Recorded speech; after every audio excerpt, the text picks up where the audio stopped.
இப்ப நடந்துட்டு இருக்கிற டிஸ்கஷன்ஸ் குறிப்பா self knowledge and self enquiry பத்தி. இது ஒரு ஸ்பெஷலான இடத்துல இருந்து வருதுங்கிறது புரியுது.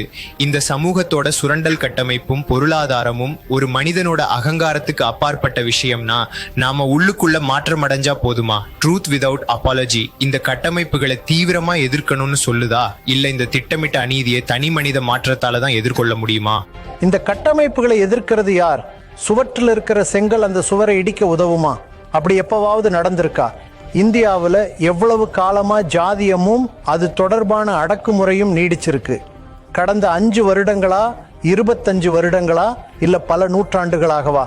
தலித் அவங்க ஜாதி அமைப்புக்கு வெளிப்புறமா இருக்கிறதா சொல்றாங்க, சரியா? இந்திய மக்கள் தொகையில அவங்க ஒரு 20 to 25% வரை இருப்பாங்க. அதாவது தாழ்த்தப்பட்ட ஜாதியினரும் பழங்குடியினரும் இது ஒரு பெரிய அளவு. அதுக்கப்புறம் சூத்திரர்கள், இவங்களை நம்ம இப்ப அதர் பேக்வர்ட் காஸ்ட்ஸ்னு சொல்றோம். மக்கள் தொகையில் மொத்தம் 50 to 55% வரை பிற்படுத்தப்பட்ட ஜாதியினர். அவங்களோட கூட்டுத்தொகை எவ்வளவு? 75%. சரி, அடக்குமுறையை பத்தி பேசுறப்ப எல்லாரையும் விட அதிக அடக்குமுறைக்கு உள்ளான பெண்களை பத்தி பேசாம இருக்கவே முடியாது. ஆக மீதி இருக்கிற 25%லயும் 12% பேர் பல நூற்றாண்டுகளா அடக்கி வைக்கப்பட்டிருக்கிறாங்க. ஆக மொத்தம் இப்ப அடக்குமுறைக்கு உள்ளான ஜாதிகள் மொத்தம் எத்தனை சதவீதம்? 87%. மக்கள் தொகையில 87% மக்களை நூற்றுக்கணக்கான வருடங்களா அடிமைப்படுத்தியுள்ள இந்த கட்டமைப்பு என்ன மாதிரியான கட்டமைப்பு?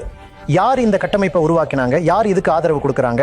87% மக்களை அறியாமையில வச்சிருக்காம இந்த கட்டமைப்பு சர்வைவ் ஆகியிருக்கவே முடியாது. அப்பதான் அவங்க இந்த கட்டமைப்பை தீவிரமா எதிர்க்காம இருப்பாங்க. பெண்கள் ஆணாதிக்கத்தை ஆதரிப்பவர்களா ஆக்கப்பட்டிருக்காங்க. தாழ்ந்த ஜாதியினரே ஜாதி பாகுபாட்டை ஆதரிப்பவர்களா ஆக்கப்பட்டிருக்காங்க.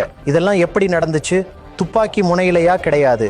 இது தொடர்ந்து அறியாமை நிலைநிறுத்தப்பட்டதால நடந்தது. இது உள்ளார்ந்த அடிமைத்தனத்தால ஏற்பட்ட விளைவு, சரியா? அதனால உள்ளார்ந்த அறிவு வளர்ச்சியும் உள்ளிருக்கும் அறியாமையை ஒழிப்பதுமே முதல் படியா இருக்க வேண்டியது அவசியம்.